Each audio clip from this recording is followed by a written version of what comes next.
Hey, welcome to our Eid of Shabbat, Parashat class, Parashat Behukotai. Leap year, we don't always get to analyze it individually, but this year we are. And the question is, where are our captives? Where are our lost brothers?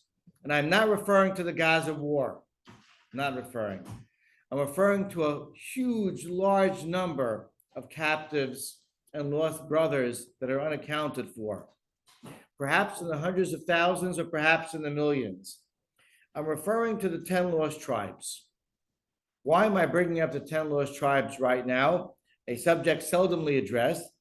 And that's because in our Parashat Behukotai, which is the Parashat that houses the curses and the harsh predictions to Am Yisrael, lest they not observe the Torah Mizvot of Hashem and heed his warning, there will be, and here's all the predictions of the future tragedies and oppressions and antagonistic enemies and exiles and suffering throughout the course of Jewish history, stated briefly in our parasha and much more elaborately later on at the end of Parashat, Book of Devarim and Parashat Kitabo.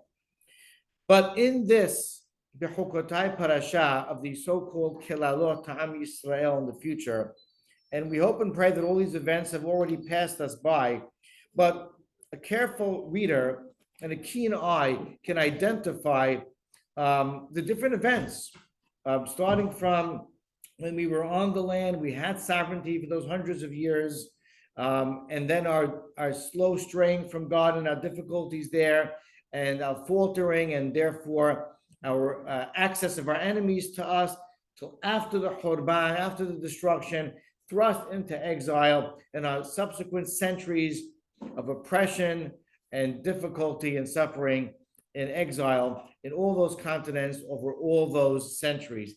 That could always all be found with the analytical eye and careful attention to the nuance of the text in Parashat Behukotai, and including the idea of the 10 lost tribes. And what are the 10 lost tribes? We know there's 12 tribes of Am Yisrael. Tragically, the kingdom split into two tribes, Yehuda and Binyamin, known as Yehuda, where the Davidic dynasty from David HaMelech continued to rule, and the breakup of Yerovam ben Nevat HaRasha, and the 10 tribes whose capital was in Shomron, and that's the rest of Am Yisrael. And we know throughout the book of Melachim, we're flashing back and forth talking about the king and the events of the two tribes of Yehuda and the king of the events of the 10 tribes of Israel, they're called. And tragically, there was even once a war of brothers, Mehemet Ahim, between them. And some points in history, they were antagonistic towards each other, and some points friendly.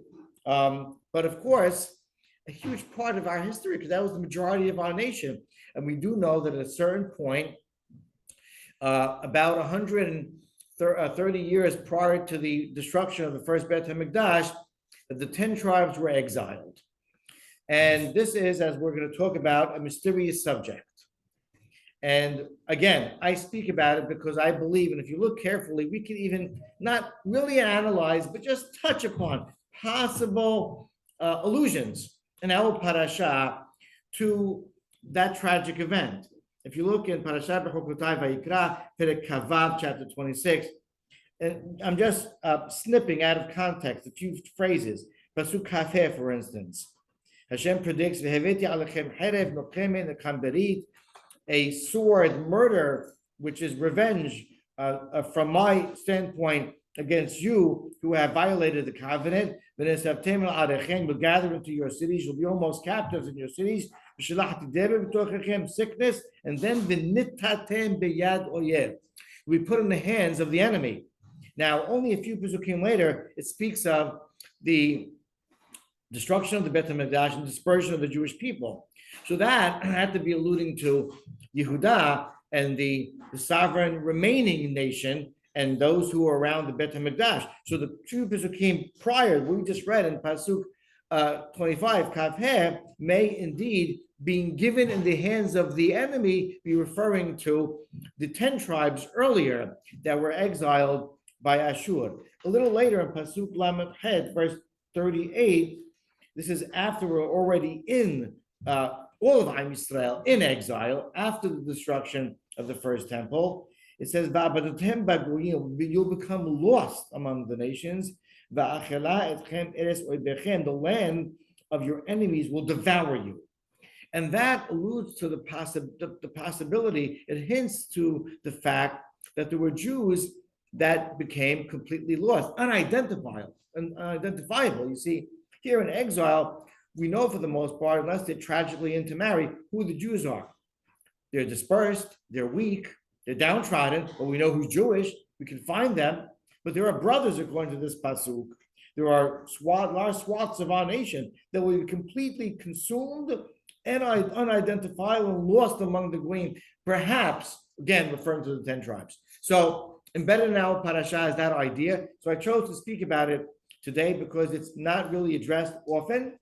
We have a nice source sheet as well, which starts with the pasuk from Melachim Bet, Perek Yud Zayin, chapter 17, Melachim Bet, and this is, there are different historical counts. According to some historians, it's 716 BCE.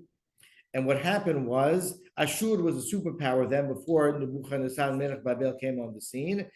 By pasuk here, there says, "Vayal Melech Ashur b'chol ha'aretz." He purged the borders, and he Melech Ashur started to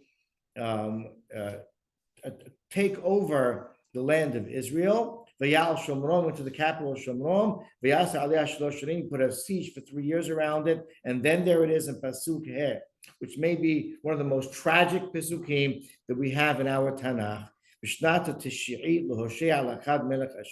the 9th year of the king Hoshea of Yisrael, Lachad Melech Ashur Shomron, he trapped Shomron, Vayachel Yisrael, and that means he broke through and he destroyed. Vayechel et Yisrael Ashura, and he exiled Yisrael, the 10 tribes. Again, we're talking about, we came in to Eretz Yisrael centuries before that, 800 years before that, as well over 2 million people. This is centuries later, 10 of the 12 tribes. What are we talking about here? 3, 4, 5 million people? I don't know. And he exiled them to Ashur, and he situated them in different areas in the kingdom, which was vast, of Ashur. And later, and the subsequent Pesukim go on to explain Hashem justifies his decision to do this because he gave them so many chances over the centuries, and they strayed and they rebelled against God. And Pasuk Kav Gimel says, Yisrael me'al panav, God said Hajj, lost his patience, so to speak, and said, that's it, they had all their chances. He removed them from his presence, like he spoke to the prophets and warned them many times over. Exiled them to Ashur till this day. Whenever the Navi says till this day, doesn't mean his day. It means 2024. Till our day. It means forever almost. So we want to know. We're worried right now and praying for the 125 remaining, only 85 definite, non-confirmed dead, in other words, alive, hopefully, of our captives. We're protesting, we're praying, etc. It's the big talk of the world. How about millions of our brothers that are lost and captives? This is the elephant in the room. We never speak about the subject. It's just an enigmatic topic that is almost like it's a hush order. It's disappeared. Where are they? Are they ever coming back? Will we see them again? Do they still exist? They're brothers and sisters. So this is a topic of discussion. First and foremost, in Perek Helek, the famous chapter in Masechet Sanhedrin. And you'll see some harsh opinions and different opinions over here. We'll go through some of them and some other sources, and then we'll reflect back and try to tie it all together in the few minutes that we have. So, in the Mishnah Masechet Sanhedrin, on page 110b, Kuf Yud Amud Bet, it says, and this is the first opinion of Rabbi Akiba, Aseret Shevatim Enan Atidin Lahzor. Tragic, he says. The 10 tribes are not coming back. And he quotes the pasuk from Parashat Nesavim, that's pasuk that speaks about our future exile. And it says, "Vayashlichem el eres ha'cherech hayom hazeh," and God thrust them to a different land till this day. Says Rabbi Akiba, just like Hayom Hazeh, like this day means what? The day leaves and doesn't return, so too they left and they will not return. That's Rabbi Akiba's opinion. It's tragic, it's heartfelt, it's depressing, it's sad to hear those words. Now, Rashi wants to know, where did he get from those words, Vayashlichem? Maybe he's talking about Yehuda and our exile.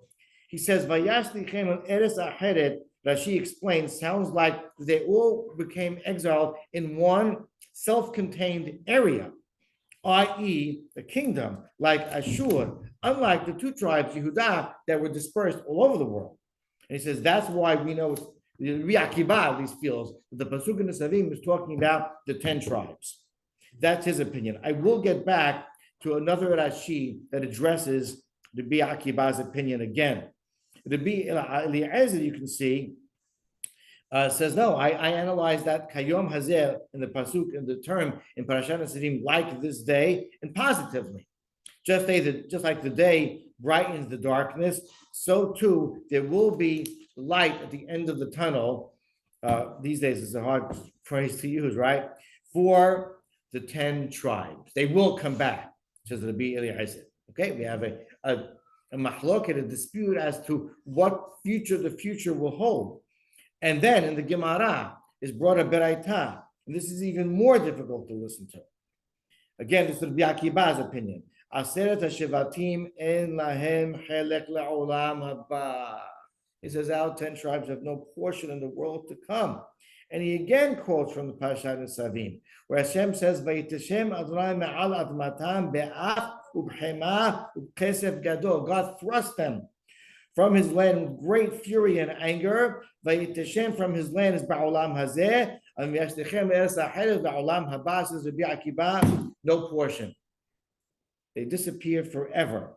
Rabbi Shimon argues and says, no, it depends on whether they make teshubah. And the Rabbi, who's Rabbi Yehuda HaNasi, says, absolutely not. They do have a portion of Olam Haba. He quotes a pasuk from Yeshaya famously, and he says, it speaks about in that great day, he says, those who were lost to Eretz Ashur will come back. What does Rabbi Akiba say to that? No response here, because Rabbi Yehuda HaNasi was 2 generations later. Exactly, he's rabbi's rabbi, but he disagrees with him. Okay, we have 3 different opinions now. What are we to do with all these opinions? We will return to them shortly. I want to point out to you in source 4, Yerushalmi. So we know there was an exile, and we don't really have any details about that exile. Where'd they go? Ashur. Yerushalmi says the Shlosha Mekomot Galu Yisrael, 3 specific places, and he names Ehad Lifnim and Ehad Sambatyon. One is within some river, Sambatyon. Ehad Kisah Ha'anan, one's covered by a cloud. Ehad L'Dafneh Shel Antuchya. We don't know where these places are really on the map. And they're located in 3 concealed and inconspicuous and difficult to find, to say the least, locations. I believe, if I can just try to embellish upon this Yerushalmi, that what these represent, and there's a famous river that's stated elsewhere in Shas, that they're behind the river. I think what it represents, this amazing phenomenon. I mean, don't you think, even in those days, and as time progressed, that you can find millions of people somewhere, even if they became assimilated? Where are they? And this amazing phenomenon that HaKadosh Baruch Hu did not grant access of them to us or us to them. And that's his Gezerah, that's the decree from heaven. And he didn't allow them to connect to their people, to their heritage. It's the absolute disconnect. And I believe the Yerushalmi naming these places, and they may be pointing to specific places, but it's also indicating that there are places that are beyond our reach. We don't have access to them, sadly. But then something astounding. In Masechet Megillah, a famous Gemara, source 3, Rabbi Yochanan says, and this is taken out of context, where was Yirmiyah? Yirmiyah had the prophet in this whole incident, not that incident, but somewhere else. And says the Gemara, Shehalach la'azir aseret hashivatim. Yirmiyahu, who embarked, the prophet at the end of the second temple, embarked, which is like say 100 years after the 10 tribes were exiled, embarked on an expedition, on an initiative to find and retrieve the 10 tribes. Was he successful? The Gemara goes back and forth.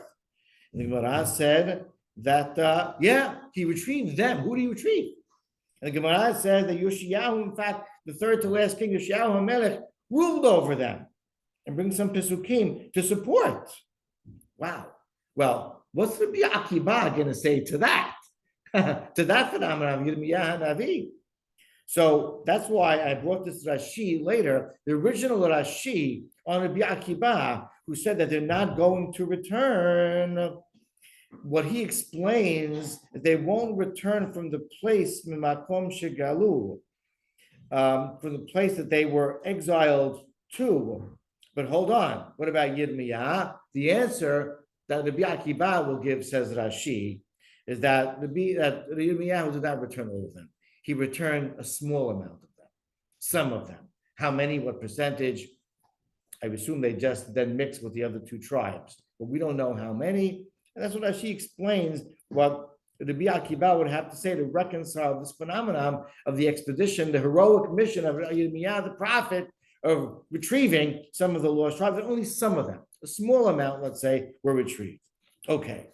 Now, we still have a very difficult idea in front of us, and that is that Rabbi Akiba, a rabbi, most of the halachot of the Mishnah follow Rabbi Akiba, has this powerful and difficult opinion, and that is that they or most of them won't come back, and they or most of them have no portion of the world to come, albeit the other Tanaim argue with him.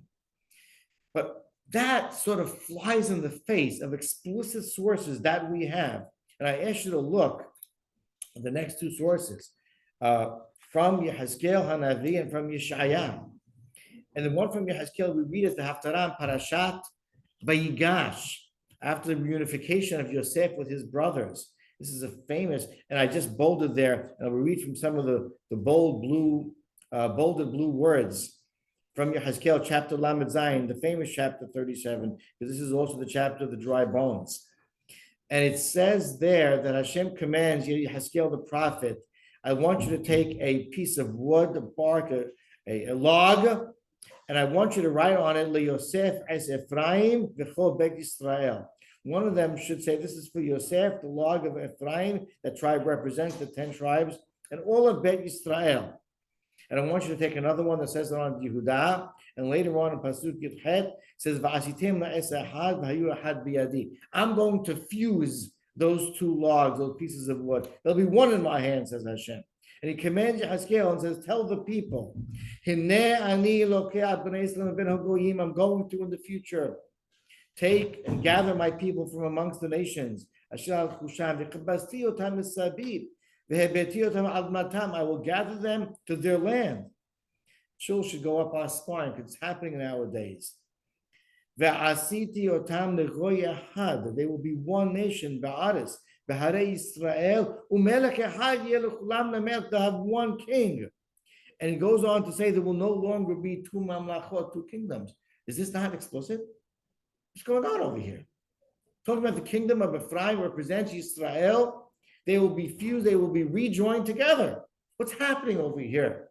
It seems pretty obvious. Now, Rabbi Akiba knew Tanakh by heart. What's going on? This is Yehezkel. I read this, I shed a tear when I read this Haftarah Shabbat. You're not allowed to, try not to. This is real. These are brothers and sisters. These are the captives. They're coming back, says Yehezkel. And Yeshaya as well, over a century before Yehezkel HaNavi, says, and I'm snipping out of context, that God will, again, the leftovers of nation, She'er Amo, She'er Ashur, that are left over from Ashur, it says there. And later it says, Ephraim will connect to Yehuda, Ephraim, they'll come back together, the 2 kingdoms, there'll be no hatred and animosity and jealousy between them, they'll live as brothers in one nation once again. These are very clear sources that the 10 tribes will come back. So what is Rabbi Akiba going to say to all this? I skipped to Rashi prior, where Rashi had to say something. that she said originally when Rabbi Akiva said they're not returning. Now she said, Lo bibnehem ubnei ka'amar. He wasn't talking about their descendants. He's only talking about those people, that generation that was exiled, that were living at the time of the exile from of Ashur, of the 10 tribes. And later, and I brought you Surah 6, to support your 12, explain why does she have to say that. How could you reconcile the Pesukim in Yehezkel otherwise? That say explicitly the 12 tribes, or the 10 tribes at least, will come back. And therefore, we're forced to somehow, I don't want to say manipulate, but adjust Rabbi Akiva's explicit opinion to say that even he can't argue with this. And the most he can be claiming is that the first generation of the exiled 10 tribes, the 10 lost tribes, are gone forever. So that makes us feel a little better, right? And maybe only certain ones that are active in God's eyes that are Sha'im won't have portion of the world to come. Now we're a little more calm. But we have to still look around and say, fine, Baruch Hashem, they're coming back, Olam Haba. But where are they? Millions of brothers, where are the captives? Let's hold up the signs. Let's put their pictures on poles. Where are they? I don't have the answer for you. But I brought you a Tiferet Yisrael that comments on that Mishnah in Perek HaHelek. And he disagrees with Rashi, who says only Yirmiyah brought only a few back. He says, because a lot of these places that were named in the prophets and the Gemara Yerushalmi, we know some of these places. And there aren't hordes of Jews in these places. We can identify them. And he says that Yirmiyah actually brought a lot or most of them back. And there's just some of them out there somewhere. And where are they? Right now, they're completely mixed among the Goyim and they're not identifiable. But he starts to speak about, I'm not going to read this through now, that the places in Africa, etc., and we know some places in the Far East that they were identified. And this is the Tiferet Israel talking about 300 years ago. They already knew then that there were certain tribes of people that hung on to certain traditions. And it's been revealed, of course, in our modern day, over the past 4 decades, that, and this is a big topic of dispute among historians, but that we have people that claim to be from the tribe of Dan from Ethiopia, and which we had a miracle airlifting of them a few decades ago, and a plane of them have settled in Israel, claiming to be Jews. We have the Bnei Israel from North India that would remain amazingly self-contained. Say what you want, and maybe they converted along the way. These are self-contained people that have centuries of history identifiably in the northern mountains of India somewhere. They kept on to the Shabbat, holidays, tefillin, shahita. Give me a break. This is all coming together. I don't know where this leads to. But what I do know is that if you take all the opinions and put them together, the conglomerate opinion, you can say, is that our millions of brothers and sisters that are out there somewhere, many of them, we don't know how many, are still out there somewhere, and that they will return to us, and they will join us. We will unify again, and we will be one nation again. Are they being revealed to us slowly? Is God rolling it out over time? And we've just seen glimpses of it in different far-reaching areas of the world, and the others are coming soon? We don't know. But what we do know is that this mysterious but tragic and massive episode in our history is real. It's still real on the ground, live, real-time facts, and it's part of the unveiling of the Geulah that HaKadosh Baruch Hu is currently revealing to us. And slowly but surely, we'll know much more and we'll have much greater clarity on our brothers from the lost tribes. Baruch Adonai Olam. Amen. Amen. Rabbi,